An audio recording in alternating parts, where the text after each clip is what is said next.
Looking back, I feel dumb. Completely stupid, actually.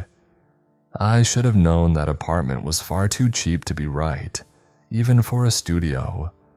I should have known there had to be a catch. The day I moved in was a complete blur. I insisted that no one help me, not wanting to prove any of my family members' suspicions about my character. By late afternoon, all my muscles ached terribly and my head throbbed. I fell back on my bare mattress, staring up at the ceiling fan with glazed over eyes. I pulled the damp strands of hair from my sweaty forehead, wincing in disgust. Someone knocked on my door, causing me to jump. I cursed under my breath, pushing myself up on my elbows. 2 girls were peeking around my door frame. Foolishly, I had left it wide open, forgetting the old college rule. Only leave your door open if you want to make new friends. And I was not in the mood to make new friends. One of them, an Asian girl with choppy black hair, was grinning at me. The other stood a little further back, fingering a box of Marlboro Reds. "Hey," she said, nodding at me. Her voice was smooth and raspy at the same time. "Did you just move in?"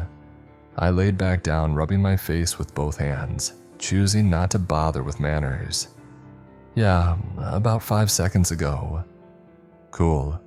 The girls walked in, evidently ignoring my very clear body language.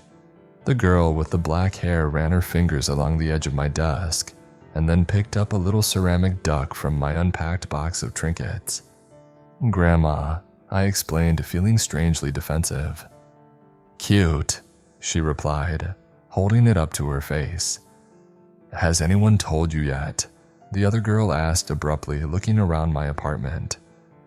She had tucked the cigarettes into the back pocket of her jeans and was now tugging at her long red braids. "Jesus, Gianna, give her a second." "Well, she needs to know." "Yeah, but we haven't even asked her name." I blinked at the 2 strangers incredulously.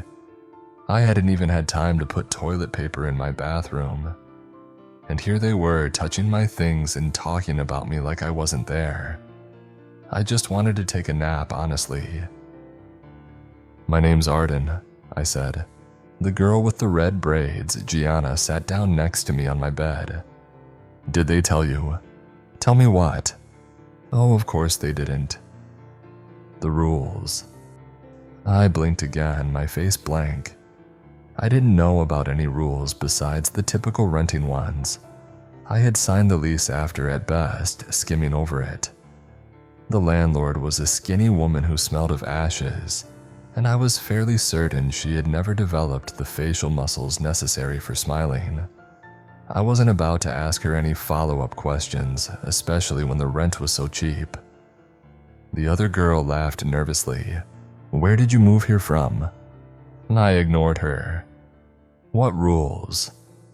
Gianna got a strange, wicked sort of smile on her face, bouncing a little on my mattress. The other girl sighed loudly. "Something happens here every night," she began, pulling out my rickety office chair and sitting down. "Something weird." "Like what?" I sat up, frowning at her. Finally, my interest was piqued. "Someone walks down the street," Gianna said, her voice reminding me of a camp counselor telling a scary story around the bonfire. "That one right down there." She pointed at my window. "It's someone different each night. They scream for help for about an hour, but we aren't supposed to help them." I just stared at her. I felt a small chill run up my spine. I didn't know what to make of all this. "It happens at a different time every night," the other one said softly. "We never know when it's coming." "Why?" She shrugged almost sadly. "We don't know why." I scoffed, leaning my elbows against my knees. "I don't believe you." The girl shrugged. "You don't have to, you'll see for yourself." The look in her eyes made me want to believe her. She seemed sincere, but I couldn't even begin to fathom what they were saying being true. It was too strange, too outlandish. I knew this wouldn't be the nicest neighborhood, but it couldn't be that bad.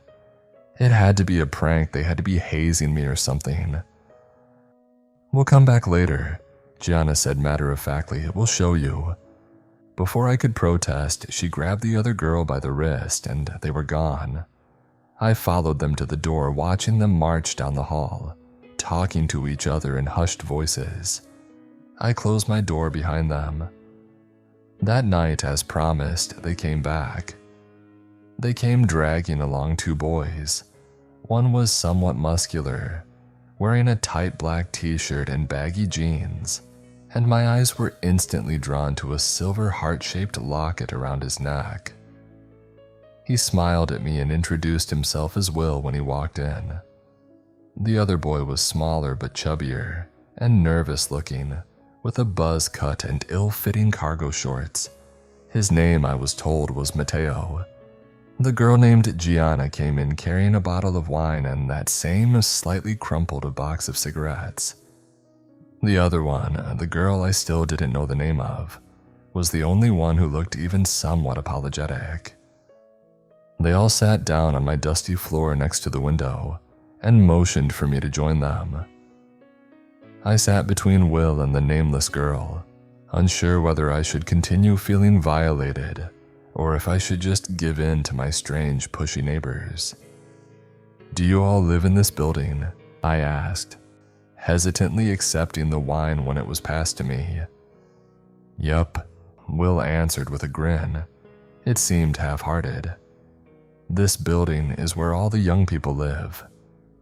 "It's where they put us," Gianna cut in, lighting a cigarette. It didn't even occur to me to tell her not to smoke inside. "We've all been sorted out."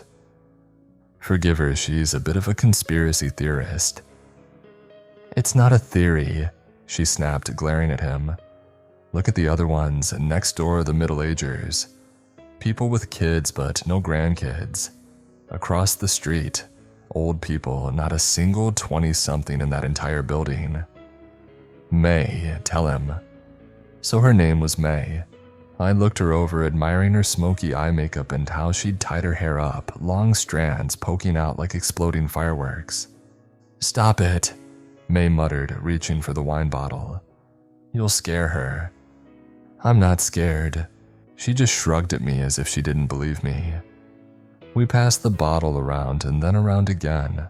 I listened to them bicker and laugh. It was clear they'd all been friends for a while, and I felt a little bit like I was intruding, even though they were in my apartment. Will asked me if I had gone to college, and I told him I did, but I dropped out. They all nodded sympathetically, which made me feel stupid. By midnight, I was a little bit buzzed, and my guard was beginning to fall. I had to admit it felt good to have friends. I had already mentally resigned myself to a life of solitude, at least for a while, but it seemed that might not actually have to be my fate. I laughed at Matteo and Gianna's drunken argument, passing a cigarette back and forth with May, blowing the smoke out of my open window. I had almost completely forgotten why they were all over when it happened. All at once, a blaring alarm came from each of our phones like an Amber Alert. I could hear the sound echo throughout the neighborhood, like an entire chorus of hundreds of phones going off, not just ours. I nearly leapt out of my skin. Not even Gianna laughed. All of them went quiet and they looked at me as I took it out, frowning at the screen. "Do not interfere." "It's coming," Will whispered. He had changed, his eyes almost glassy and his voice soft and shaky. Matteo squeezed his shoulder. I looked at May. Her eyebrows were cinched together in concern, and she was stubbing out our cigarette against the windowsill, shrinking away. There it was again, that chill. It crept up my back, spreading along my scalp, and making me shiver. Something felt deeply, deeply wrong. The others were quiet now, staring silently at the window I was sitting up against. The air felt somehow warmer, like it was buzzing with something. Or maybe I was just sweating. We sat there unmoving for what felt like half an hour. Right as I was getting tempted to ask what was going on, I heard it. It was far away and faint, but I still heard it. A cry. It continued as it got gradually closer, louder, more desperate. "Help! Please, my God, someone help me!" Slowly, I leaned out the window. I had to see it with my eyes. Had to confirm there was actually someone out there like they had said there would be. My new apartment was on the 4th floor, so it was hard to see who was down on the street without squinting. In the flickering streetlights, I could make out the outline of an elderly man. He was hunched over, wandering aimlessly from door to door, wearing only what looked like a hospital gown to cover his pale, broken body. Behind him trailed a path of dripping blood, although I couldn't see where it was coming from. "Please, I'm hurt." I looked back at the others, my mouth hanging open. "What is this?" I demanded loudly. "What the hell is this?" May touched my arm, trying to calm me down. I pulled away from her. "Arden, please. We have to help him. Why can't we help him? He's just an old man. We can't help him, trust me." I ignored her, leaning further out the window, prepared to call out to him. Before I could open my mouth, I froze. The man down there was still now, facing our building. His head was tilted upwards, and I couldn't see his eyes, but I knew he was looking right at me. I immediately felt cold, like I was plummeting into ice water. "Help me," he whimpered into the silent night air, his voice barely audible. Then he began to scream. That scream wasn't human, or at least not any human I had ever met. It was desperate, agonized. It made my stomach turn and my eyes prick with tears. I couldn't look away. The blood was coming from his arms, or I should say his lack of arms. Where his arms should have been, there were only bloody, mangled stumps. They looked fresh. He didn't move other than a shaky sway, and his eyes didn't leave me. His shriek slowly molded into words that I could just barely understand. "Please, please, please, please." May yanked me backwards away from the window. I landed on my ass and yelped in pain and horror. "What is that thing?" I whispered. I didn't mean to whisper, but that was all that came out. "We don't know," May replied, her eyes trained on Will, who was crying now. Mateo held on to him like he might topple over. "We just know to follow the rules." "What happens if you don't follow the rules?" I asked, and immediately regretted it. Will sobbed softly. Outside, the old man wailed. Gianna reached over and pulled the window shut, but it somehow did nothing to muffle the blood-curdling sound. "Do you want to tell her, or should I?" Mateo asked Will. Will just shook his head. He was clutching his locket now, turning the little heart over between his fingers. Mateo sighed and turned towards me. "A couple of months ago, one of them got to Will's girl. Shannon," Gianna butted in. "Her name was Shannon. Her name is Shannon." I swallowed, but whatever I did, nothing would force down the lump in my throat. "What happened?" Mateo shook his head. "We don't know. We were all together when the screaming started.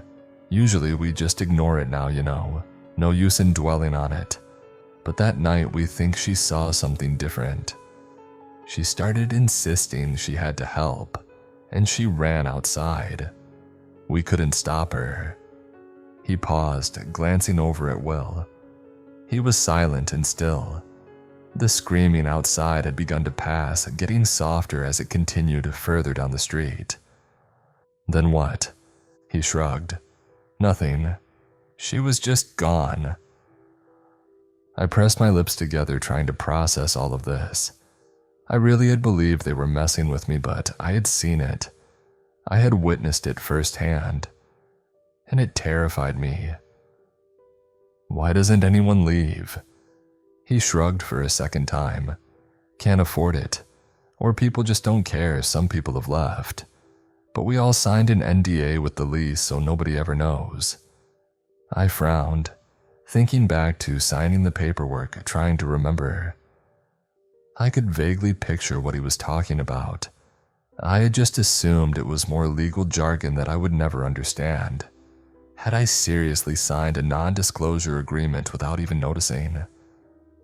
After that, I told them I wanted to go to bed. I needed time to process all of this. They understood, and each one of them said goodbye before leaving me alone. As I lay in the dark, staring at the ceiling for some strange reason, I thought of May's face when we had realized it was happening. How she'd put out this cigarette and backed away from the window. Eventually, I was able to drift off to sleep. The next few weeks were difficult. I spent more and more time with my new neighbors. I came to find that they were right. I didn't think there was a single person older than 30 in our entire building, but I saw them all the time leaving the one next door. Settling in was difficult. The others seemed so used to it. They cared, of course, it scared them, especially Will. But you could tell they had been here a while by the way they sighed, closing the blinds and focusing harder on whatever they were doing. Eventually, I began to mimic them. It helped a little bit to pretend it was normal, as strange as that sounds. Moving out wasn't really an option for me anyways. I was a college dropout and I hadn't found a job yet. I was still just getting by on what I had managed to save up. Every night it was someone different. Some were more human, some seemed less. Some were drenched in blood, their clothes ripped and strange, but some looked fairly normal. The worst were the children. They would run like injured chickens, screeching and banging on doors, begging for help. Sometimes they would try different things, say different things. Like, they're coming. Like, I don't want to die, or even, I'm sorry. There were a lot of children. One night while I was half awake, an alarm went off. It wasn't like the one on our phones. It was blaring, only somewhat muffled by my window. My apartment glowed a flashing red from outside. I didn't even look. I was too scared of what I might see. I just covered my head with my pillow and tried to fall back asleep. I came to learn all of the theories, especially from Gianna. She thought we had all been chosen and predetermined to live here, all for some sick little government game. She thought maybe there were people betting on the different buildings, putting down money on who would interfere the least. "See that?" she said to me one day in the hallway, returning from a coffee run. "Cameras everywhere." I didn't know if I believed her. I spent time with May mostly. We smoked on the front steps and people watched. It was strange to see what at night was such a sinister and gruesome neighborhood during the day, bright and lively. She didn't talk much about the rules, so I didn't either. We didn't talk all that much in general, I found, just enjoying each other's company. Right when I was beginning to feel comfortable was when it happened. It started with a birthday cake. "Happy birthday." As May walked through the door, Mateo blew into his plastic party horn. The paper inflated, smacking Will on the side of the head. May's hand flew to her heart. "Jesus Christ, you jackasses know I hate surprises." Gianna laughed and walked over to her. In her hand, she held a chocolate cake haphazardly adorned with sprinkles and bright pink icing that read, "Happy Birthday, May" in the center. 24. She set down the cake on the dresser and threw her arm around May's neck. "How does it feel?" "Absolutely awful. That's the spirit." "Enough of this," Mateo cut in, weaving between them. "Let's eat some cake, then let's go." Their tradition, I had learned, was to bar hop for birthdays. They told me there was no curfew here despite the rules, just a recommended time to be home, which was 10:30 p.m. Usually they said they got home before the alarm or spent the night somewhere else. We all took some cake. The boys took shots in the kitchen to pregame while I watched Gianna fuss over May's hair. I was never much of a partier. While at clubs or bars in college, I spent most of the time out back, chatting with the smokers. But then again, I was never much of a friend group person either, so maybe the circumstances were changing. I watched them all troop outside to Mateo's car. I stuffed myself in the back, incredibly conscious of how close I was pressed into May. My other shoulder rammed into the car door. Mateo's music, cranked up to maximum volume, hurt my ears, and the tiny space was packed with the smell of tobacco and various perfumes as we sped down the freeway toward the city. But it was nice. It was really nice.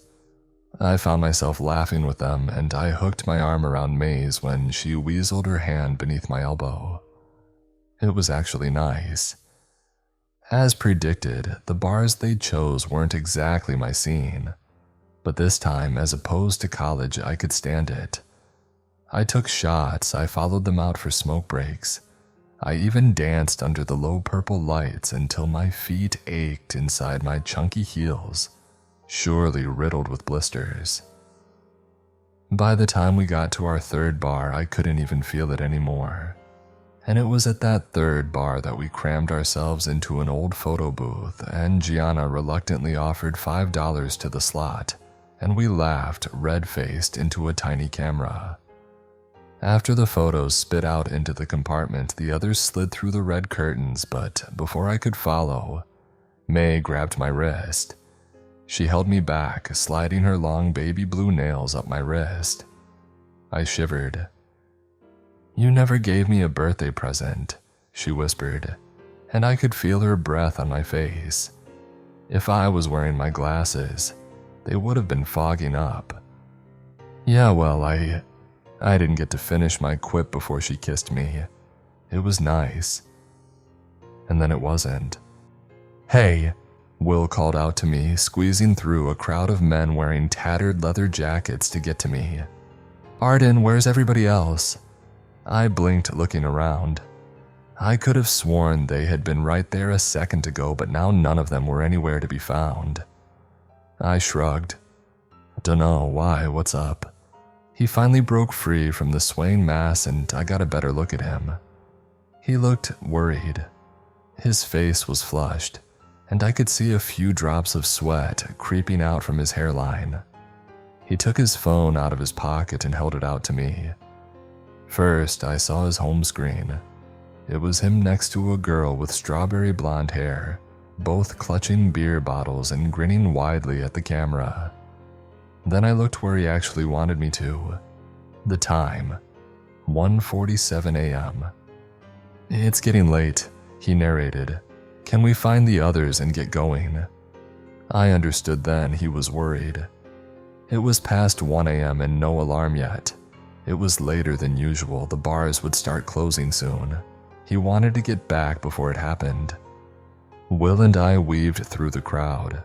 I was pretty buzzed, and I realized I was having a hard time moving my feet right, which made me feel embarrassed. I hadn't even had that much to drink. Was I that much of a lightweight? We found them outside and chain smoking. Will explained the situation while I swayed. The drive back was strangely tense. Mateo's music was turned down, and there wasn't any joking or boisterous gossiping like there had been on the way out. We all felt it. It didn't need to be said. Something was off. Will drove fast, almost reckless. In the dark, May took my hand. Just as he was careening around the last corner, and we could almost make out the shape of our apartment building down the street, it happened. All of our phones went off at once. Gianna let out a small shriek from the other side of the back seat. "Do not interfere." Mateo turned back towards us, pressing his finger to his lips. Had this ever happened before? By their reactions, I didn't think so. It was different when it came when I was in my bedroom, when I could just shut the curtains and put my headphones on. I felt so small and helpless then, like I was gazing into the maw of something incomprehensibly beyond my understanding. I felt like we were all flies, and this neighborhood right now was the spider's web. Will drove slowly now, maybe 5 miles an hour. We were all still. We were all silent. Not even a stray breath cut through the quiet. Underneath the glowing streetlights, I could make out the side of Will's face. He was pale, and if I hadn't seen his knees shifting as he pressed down on the brakes, I could have mistaken him for a mannequin. The car came to a stop. I followed his gaze all the way down the street to the dark horizon, and I saw what he saw, a silhouette. It was far too distant to make out what shape it took, but it was evidently humanoid. It moved in a shaky stumble, limping down the middle of the road in our direction. And in the overwhelming silence, I could hear it, far away but still deeply urgent. "Help me." "Will," Gianna hissed, "turn the car around." Will didn't move. He just stared forward as white as paper. It didn't make any logical sense, but I knew what he knew. It was too late now, there was no use. "Help me, please help." I could tell now that it was a girl from its voice and its figure as it got closer. It was wearing some sort of white nightgown, not unlike the old man's hospital attire from that first night, stained with dark red blood. From here I couldn't tell if it was fresh or dry. I didn't know why that mattered to me. "Maybe," May whispered. Her arms shook against mine. "Maybe if we're quiet and duck down, it won't see us." Deep down it felt as hopeless as turning around had felt, but it seemed reasonable. I nodded and did as she suggested, crouching behind the passenger seat, my knees throbbing from the strange angle I'd bent myself into. We all did it, except for Will. He didn't move. He still just looked.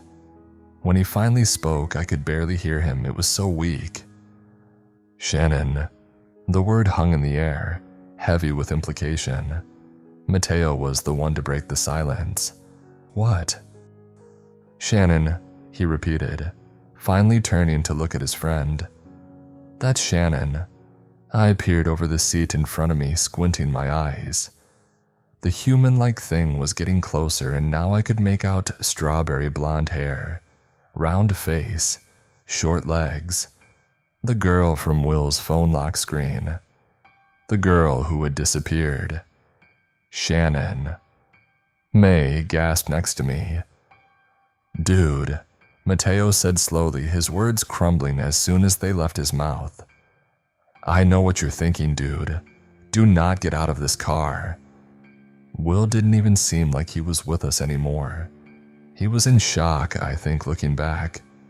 "I have to help her," he insisted, right as another sickening cry rang out. "Help me, help! Help me please, someone, it hurts!" It was getting far too close to us for comfort, but it still didn't seem to notice the car. Its cries became more and more desperate as they got louder. "I have to help her," Will repeated, and a bit of life had returned to his face. Mateo shook his head and grabbed at his sleeve. "Will, that is not Shannon." Will glared at him, his eyes shining with tears. "I know Shannon, that's her." "I know you do, dude, and I know you miss her, but please, please don't do this." Their voices were getting louder and more distraught, and I felt May press into my side, trembling like a leaf. Gianna was whimpering, but I couldn't see her from my position. The thing was almost to our car when it stopped. She turned her head, left, then right, almost like she was sniffing the air. The boys stopped arguing. I felt like my heart would burst out of my chest. I could see Shannon's face now, and I realized why she hadn't seen us. The girl's face was streaked with gore, and it looked like her eyes had been scooped out with a melon spoon. She cried, drool pouring from her slackened mouth, but no tears could come. It happened too quickly. None of us could stop him. Will violently ripped his arm away from Mateo, fumbling for the handle to the car door. Gianna screamed. Mateo tried to slam down on the lock, but he missed, and Will managed to get the door open before he could try again. He stumbled onto the asphalt and hit the ground with a soft crunch. The thing turned her head and began to scream, but instead of charging at Will, she backed away. She held her arms out in front of her like something might attack her, whipping her head around wildly. An alarm went off, like the one I had heard that one night, but far more unbearable now that I was in it. The streetlights lining either side of the street switched to a flashing red, and Mateo threw himself into the driver's seat, the tires screeching as he peeled away. Gianna was screaming at him, pleading with him to go back. May was weeping into her hands. I didn't move, didn't make a sound. I didn't understand. As we sped away, I looked back. I couldn't help it. I saw the flash of some sort of van in the blinding red light, pulling around the corner. Then nothing. That was a week or two ago, I don't know. I've been having a hard time keeping track of time. None of us have spoken much since that night. We tried the police, of course, but as you could assume, nothing came of it. I think whatever this is far larger than we know. I don't know if it's some kind of experiment or just a sick game, but I'm going to move back into my parents' house next week, despite all their berating, and then figure out what to do from there. I don't know if that was really Shannon that we saw that night, or if it was something else, and I don't know which is worse. All I know is that last night I heard Will's voice outside my window, crying, pleading for help. I didn't interfere.